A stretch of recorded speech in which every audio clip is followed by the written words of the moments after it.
Hello everyone, यो भन्दा previous लेक्चरमा चाहिँ नि हामीले त्यही सल्युबिलिटी प्रोडक्ट र कमन आयन इफेक्टको बारेमा पढेको थियौँ र अब हामी चाहिँ नि यहाँ भनेको चाहिँ नि बेसिकली त्यही सल्युबिलिटी प्रोडक्ट र कमन आयन इफेक्टको चाहिँ नि के युटिलाइजेसन छ त सल्ट एनालाइसिसमा भन्ने बारेमा चाहिँ नि हामी के गर्छौँ त पढ्छौँ। त्यसको लागि चाहिँ नि फर्स्ट अफ अल हामीलाई थाहा हुनुपर्छ ल हामीले 11-12 मा पनि यो सल्ट एनालाइसिस गरेकै हो हैन। के गरिन्थ्यो भने हामीलाई बेसिकली एउटा चाहिँ नि सल्युसन दिन्थ्यो। सल्युसनमा चाहिँ नि हामीलाई विभिन्न ग्रुप रिएजेन्टहरू अथवा चाहिँ नि हालेर अनि त्यसलाई चाहिँ नि टेस्ट गरेर चाहिँ नि त्यसबाट एसिड रेडिकल र बेसिक रेडिकल चाहिँ नि हामीले फाइन्ड आउट गर्थ्यौँ र त्यो चाहिँ नि कुन सल्ट हो भनेर चाहिँ नि हामीले थाहा पाउँथ्यौँ। त्यहाँ चाहिँ नि हामीले जस्ट प्र्याक्टिकल नलेज चाहिँ नि हामीले प्र्याक्टिकल नलेज गेन गरेको थियौँ भने अब यहाँ थ्योरिटिकली पढ्छौँ कि त्यसको मेकानिजम चाहिँ एक्चुअली कसरी हो हैन, त्यो बारेमा चाहिँ नि पढ्छौँ। र फर्स्टमा अब हेरौँ त बेसिकली हाम्रो चाहिँ नि के हुने भयो त एसिड भन्ने बित्तिकै के भयो त जसले चाहिँ नि हाम्रो प्रोटोन डोनेट गर्छ अथवा चाहिँ लोन पेयर अफ इलेक्ट्रोन चाहिँ एक्सेप्ट गर्छ भने त्यसलाई हामी के भन्छौँ त एसिड भनेर भन्छौँ।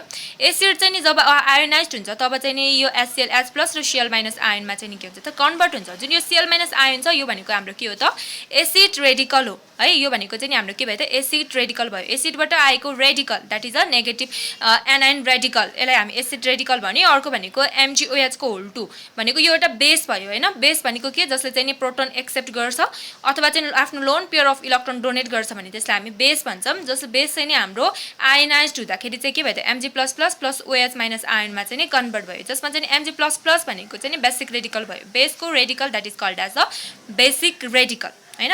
यसलाई चाहिँ नि हाम्रो बेसिक रेडिकल भयो र यदि त्यो सल्युसनमा चाहिँ नि Mg++ भन्ने चाहिँ नि बेसिक रेडिकल र Cl- भन्ने चाहिँ नि एसिड रेडिकल छ भने यो कुन सल्ट हुने भयो त अभियसली MgCl2 को सल्ट रहेछ भनेर चाहिँ नि हामीले के गर्थ्यौँ त फाइन्ड आउट गर्थ्यौँ। यसरी हामीले सल्ट एनालाइसिस गरेथ्यौँ प्र्याक्टिकलमा। अब यहाँ थ्योरिटिकली पढ्छौँ जसमा मैले यहाँ सर्टेन हाम्रो चाहिँ नि ग्रुप बेसिक रेडिकल हामी बेसिकली यहाँ चाहिँ हामी बेसिक रेडिकलहरू चाहिँ नि के गर्छौँ त पत्ता लगाउँछौँ हैन। अब कसरी पत्ता लगाउने भन्ने छ यहाँ ग्रुप आईमा भएको मेटल्स आयन्सहरू के हो त यो भनेको हाम्रो यहाँ सर्टेन नामहरू दिएको छु र यसमा कुन ग्रुप रिएजेन्ट युज हुन्छ त्यो भनेको छु र कुन फर्ममा चाहिँ नि प्रेसिपिटेट हुन्छ भनेर भनेको छु। जुन चाहिँ नि हेरौँ त्यहाँ ग्रुप आई मेटल्स आयन्सहरू चाहिँ क्लोराइडको रूपमा चाहिँ प्रेसिपिटेट हुँदो रहेछ। यो चार्टमा सबै चाहिँ नि ग्रुप भी सम्मको चाहिँ नि मेटल्स आयन्सहरूको चाहिँ नि के छ त कुन फर्ममा प्रेसिपिटेट हुन्छ, ग्रुप रिएजेन्ट कुन हुन्छ, मेटल्स आयनहरू कुन कुन हो, कुन ग्रुपको भन्ने चार्ट हो यो जस्ट। अब हामी मेन एक्सप्लेनेसनतिर जाऊँ जसमा फर्स्टमा छ precipitations of group I metals ion that is a basic radical हैन।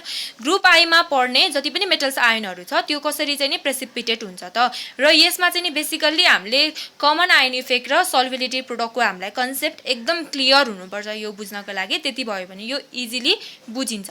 हेरौँ त ग्रुप आई मेटल्स आयन्सको हाम्रो मेटल्स आयनहरू भनेको के हो त यिनीहरू भइहाल्यो। ग्रुप रिएजेन्ट भनेको डाइल्युट HCl चाहिँ नि ग्रुप रिएजेन्ट युज गर्छौँ जुन चाहिँ नि हाम्रो के को फर्ममा प्रेसिपिटेट हुन्छ त यिनीहरूको रेस्पेक्टिभ हाम्रो चाहिँ नि केमा त क्लोराइडको फर्ममा चाहिँ नि प्रेसिपिटेट हुन्छ। फर इक्जाम्पल हेरौँ त PbPbCl2 को फर्ममा प्रेसिपिटेट भइरहेछ, Ag2Cl2 को फर्ममा प्रेसिपिटेट भइरहेछ, AgCl को फर्ममा चाहिँ प्रेसिपिटेट भइरहेछ र यिनीहरूको सर्टेन हाम्रो KSP भ्यालु भनेको चाहिँ सल्युबिलिटी प्रोडक्ट भ्यालु पनि मैले यहाँ सर्टेन दिइरहेको छु। अब जति पनि हाम्रो ग्रुप आई मेटल्स आयन छ यिनीहरू भनेको चाहिँ नि हाम्रो के हुन्छ त इजिली प्रेसिपिटेट हुन्छ भन्नाले चाहिँ नि सर्टेन HCl हाल्ने बित्तिकै हाम्रो चाहिँ नि के हुन्छ त इजिली नै प्रेसिपिटेट हुन्छ। किनभने कुनै पनि चिज कुनै पनि सब्स्टेन्सेसहरू प्रेसिपिटेट हुनको लागि के हुनुपर्छ अरे त्यसले चाहिँ त्यसको आयनिक प्रोडक्ट चाहिँ नि सल्युबिलिटी प्रोडक्ट भन्दा के हुनुपर्छ त बढी हुनुपर्छ हैन। त्यो भन्दा बढी हुनुपर्छ। जब हामीले HCl हाल्छौँ तब चाहिँ नि हाम्रो HCl आयनाइज्ड हुन्छ H प्लस Cl- आयनमा। यो Cl- आयनले चाहिँ नि अब फर इक्जाम्पलको लागि group I metals ion that is Ag सँग कम्बाइन गरेर चाहिँ नि AgCl को फर्ममा चाहिँ नि के हुने भयो त प्रेसिपिटेट हुने भयो। अब प्रेसिपिटेट हुने भयो र हेरौँ त जब हामीले ग्रुप आई मेटल्स आयनमा चाहिँ HCl हाल्छौँ तब चाहिँ यो चाहिँ इजिली यिनीहरूको आयनिक प्रोडक्टले चाहिँ इजिली सोल्युबिलिटी प्रोडक्टलाई चाहिँ ओभरकम गर्छ र इजिली नै प्रेसिपिटेट हुन्छ। यसमा केही गाह्रो छैन। अब नेक्स्ट भनेको ग्रुप आई मेटल्स आयन्सहरू चाहिँ कसरी प्रेसिपिटेट हुन्छ यसमा हेरौँ त मेटल्स आयन भनेको यिनीहरू भइहाल्यो। ग्रुप रिएजेन्ट भनेको H2S in presence of dilute HCl यिनीहरू प्रेसिपिटेट हुन्छ यिनीहरूको रेस्पेक्टिभ सल्फाइडको फर्ममा है। भनेको चाहिँ नि जब हामीले चाहिँ H2S हेरौँ त basic radical are precipitate as sulphide when H2S gas is passed as भनेको चाहिँ नि जुन यो group I metals ion presence भएको सल्युसनमा हामीले H2S ग्यास पास गऱ्यौँ भने के हुन्छ त H2S भनेको चाहिँ नि हाम्रो केमा चाहिँ नि जुन हाम्रो H2S छ H2S भनेको चाहिँ नि केमा भयो त H plus S minus minus आयनमा चाहिँ कन्भर्ट हुने भयो। यो सल्फाइड आयनले चाहिँ अब यो ग्रुप मेटल्स आयनहरुसँग चाहिँ के गर्ने भयो त कम्बाइन गर्ने भयो। त्यसपछि नि हाम्रो के को फर्ममा प्रेसिपिटेट हुने भयो त सल्फाइडको फर्ममा। यहाँ एक्जाम्पल दिएको छ CuS है कपर सल्फाइडको फर्ममा प्रेसिपिटेट भयो है। अब हामीले प्रेसिपिटेट हुनको लागि H2S मात्र राखे पनि त पुग्थ्यो होला नि हैन, तर हामीले के हाल्छौं त डाइल्युट HCl हाल्छौं के। यो डाइल्युट HCl हाल्नुको रिजन के हो भने यदि जुन हाम्रो ग्रुप IIB मेटल्स आयन छ तिनीहरु पनि के को फर्ममा प्रेसिपिटेट हुन्छ भने सल्फाइडको फर्ममा प्रेसिपिटेट हुन्छ के। र यदि त्यो सल्युसनमा ग्रुप II मेटल्स आयन मात्र नभएर यदि ग्रुप IIB मेटल्स आयन पनि प्रेजेन्ट छ भने त्यो पनि प्रेसिपिटेट हुन सक्छ के सल्फाइडको फर्ममा। हो त्यही कन्डिसन रोक्नको लागि नै हामीले के हाल्ने हो त HCl हाल्ने हो। अब HCl को रोल के हुन्छ त यसले चाहिँ नि जुन हाम्रो HCl भनेको हामीलाई थाहा छ के हो त स्ट्रङ इलेक्ट्रोलाइट हो हैन। स्ट्रङ इलेक्ट्रोलाइटको प्रेजेन्समा वीक इलेक्ट्रोलाइट भने H2S जुन चाहिँ नि के हुन्छ त सप्रेस्ड हुन्छ, यसको डिसोसिएसन चाहिँ नि सप्रेस्ड हुन्छ हैन। अब यसको एक्सप्लेनेसन हेरौँ हुन्छ आखिर के त है। HCl भनेको हाम्रो स्ट्रङ इलेक्ट्रोलाइट हो जुन चाहिँ यसरी आयनाइज्ड हुन्छ HClH+ प्लस Cl- आयनमा। H2S भनेको वीक इलेक्ट्रोलाइट जुन पार्सली आयनाइज्ड हुन्छ जुन H2SH+ र H2-। अब हेरौँ त कमन आयन यहाँ सबै कमन आयन इफेक्टको युटिलाइजेसन भइराछ है। हेरौँ त H+ आयनको यो H+ आयनको कन्सन्ट्रेसन के भयो त यहाँ बढ्न गयो। स्ट्रङ इलेक्ट्रोलाइटको प्रेजेन्समा यो अब हाम्रो आयनको यो H+ आयनको कन्सन्ट्रेसन बढेपछि हामीलाई कमन आयन इफेक्ट अनुसार थाहा छ कि H2S को कन्सन्ट्रेसन चाहिँ नि के भयो त यो H2S जुन जति डिसोसिएट हुनुपर्ने हो त्यति डिसोसिएट हुँदैन, यो सप्रेस्ड हुन्छ।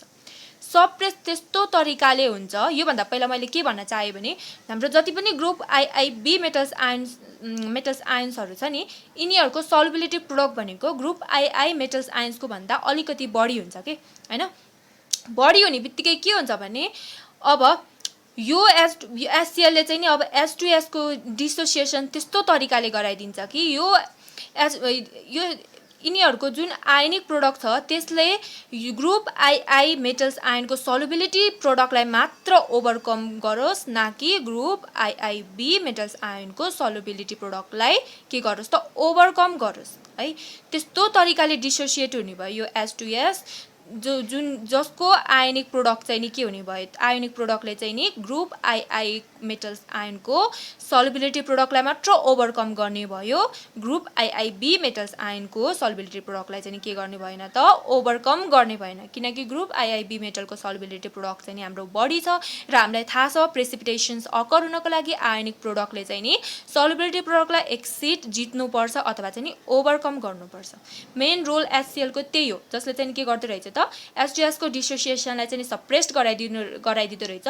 कतिसम्म सप्रेस्ड गराइदिने त जुन आयनिक प्रोडक्टले चाहिँ के गर्यो त solubility product of group II metals आयनलाई मात्र ओभरकम गरोस्, ग्रुप IIB मेटल्स आयनलाई चाहिँ के नगरोस् त ओभरकम नगरोस्। यति छ। अब नेक्स्ट भनेको हाम्रो ग्रुप II मेटल्स आयन्सहरुको चाहिँ नि कसरी प्रेसिपिटेट हुन्छ हेरौँ त। यसमा मेटल्स आयन भनेको Fe3+ Al3+ NCr3+ अनि यसमा चाहिँ नि हाम्रो ग्रुप रिएजेन्ट भनेको चाहिँ नि NH4OH in presence of NH4Cl है। यिनीहरु प्रेसिपिटेट हुन्छ आफ्नो रेस्पेक्टिभ हाइड्रोक्साइडको फर्ममा। हेरौँ त जस्तै FeOH को होल 3 AlOL को यो सबै छ। अनि त्यसपछि यसको KsP सर्टेन हेरौँ त यसको सल्युबिलिटी प्रोडक्ट भ्यालुहरु पनि यहाँ दिएको छ है। अब चाहिँ नि हेरौँ त अब के हुन्छ त जब हामी चाहिँ नि NH4OH हाल्छौं NH4OH हाल्दाखेरि चाहिँ NH4OH भनेको चाहिँ NH4+ प्लस OH- आयनमा चाहिँ के भयो हुने भयो त डिसोसिएट हुने भयो र हाम्रो चाहिँ OH- आयनले चाहिँ के सँग कम्बाइन गर्ने भयो त ग्रुप IIA मेटल्स आयनसँग कम्बाइन गरेर हाइड्रोक्साइडको फर्ममा हेरौँ त FeOH को होल 3 यसको फर्ममा चाहिँ के हुने भयो त प्रेसिपिटेट हुने भयो। अब यसमा हामीले किन अघिको जस्तै हामीले अब NH4OH मात्र नहालेर के पनि हाल्छौं त NH4Cl पनि हाल्छौं। यसको एक्सप्लेनेसन पनि सेम अगाडिको जस्तै हो किनभने जति पनि हाम्रो जुन हाम्रो सल्युसनमा चाहिँ नि यदि ग्रुप IIB मेटल्स आयन छ भने त्यो पनि प्रेसिपिटेट हुन सक्छ यदि हामीले चाहिँ नि के हाल्यौं भने त NH4OH मात्र हाल्यौं भने। तर हामीलाई चाहिएको के हुन्छ त ग्रुप II मेटल चाहिएको नि त हामीलाई। त्यही भएर ग्रुप IIB मेटल्स आयन पनि प्रेसिपिटेट नहोस् भन्नको लागि हामीले चाहिँ नि के हाल्छौं त NH4OH सँग हामीले के पनि हाल्छौँ त NH4Cl पनि हाल्छौँ है। अब रोल के हो त NH4Cl भनेको हामीलाई थाहा छ यो भनेको स्ट्रङ इलेक्ट्रोलाइट हो, यो चाहिँ कम्प्लिटली आयोनाइज्ड हुन्छ। त्यसै गरी NH4OH भनेको चाहिँ हाम्रो चाहिँ के हो त विक इलेक्ट्रोलाइट हो, जुन चाहिँ हाम्रो चाहिँ के हुन्छ त पार्सली आयोनाइज्ड हुन्छ। अब एक्सप्लेनेसन हेरौँ त NH4Cl भनेको विक इलेक्ट्रोलाइट हुने भयो, यो जुन चाहिँ हाम्रो के हुने भयो त आयोनाइज्ड हुने भयो। यसरी कम्प्लिटली NH4OH भनेको विक इलेक्ट्रोलाइट हुने भयो, यो चाहिँ आयोनाइज्ड हुने भयो चाहिँ पार्सली। यसरी अब के भयो त अब यहाँ कमन आयन इफेक्टको चाहिँ अब युटिलाइज हुने भयो। हेरौँ त NH4 प्लसको कन्सन्ट्रेसन के हुन गयो त बढ्न गएपछि अभियसली हामीलाई थाहा छ स्ट्रङ इलेक्ट्रोलाइट NH4Cl को प्रेजेन्समा NH4OH भनेको विक इलेक्ट्रोलाइट, त्यसको डिसोसिएसन के हुने भयो त सप्रेस्ड हुने भयो। र मैले फेरि यहाँ एउटा कुरा भने हाम्रो जुन ग्रुप IIB मेटल हाइड्रोक्साइडहरू छ यिनीहरूको सल्युबिलिटी प्रोडक्ट भनेको ग्रुप IA मेटल्स आयनको भन्दा चाहिँ के हुन्छ त बढी हुन्छ। भनेपछि NH4Cl ले NH4OH को डिसोसिएसन त्यति मात्र गराइदिन्छ जसले चाहिँ जसको आयनिक प्रोडक्टले चाहिँ solubility product of group IA metals आयनलाई मात्र ओभरकम गरोस्, तर ग्रुप IIB मेटल्स आयनलाई चाहिँ के नगरोस् त ओभरकम नगरोस् हैन। त्यही हो NH4Cl को रोल भनेको यही हो, जसले चाहिँ के गराइदिन्छ त NH4OH को डिसोसिएसनलाई सप्रेस्ड गराइदिन्छ त्यस्तो तरिकाले जसले ग्रुप IA मेटल्स आयनको डिसोसिएसनलाई मात्र सप्रेस्ड मतलब सल्युबिलिटी प्रोडक्टलाई मात्र ओभरकम गर्ने गरेर आयनिक प्रोडक्ट चाहिँ गराइदियोस् हैन, तर ग्रुप IIB मेटल आयनको सल्युबिलिटी प्रोडक्ट ओभरकम गर्ने खालको आयनिक प्रोडक्ट चाहिँ नबनाइदियोस् है। अब यति सकेपछि अब precipitation of group IIB metals ion हेरौँ त। ग्रुप IIB मेटल्स आयन भनेको यिनीहरू भइहाल्यो Z10+, CO++ एना यिनीहरू भइहाल्यो। ग्रुप रिएजेन्ट यसमा युज हुने भनेको H2S in presence of NH4OH हो। यिनीहरू प्रेसिपिटेट हुन्छ, यिनीहरूको रेस्पेक्टिभ के को फर्ममा त हाइड्रोक्साइडको फर्ममा चाहिँ के हुन्छ त ग्रुप IIB मेटल चाहिँ हाम्रो चाहिँ हाइड्रोक्साइडको फर्ममा चाहिँ प्रेसिपिटेट, यिनीहरू चाहिँ आफ्नो हाइड्रोक्साइडको फर्ममा चाहिँ हाम्रो के हुने भयो त प्रेसिपिटेट हुने भयो।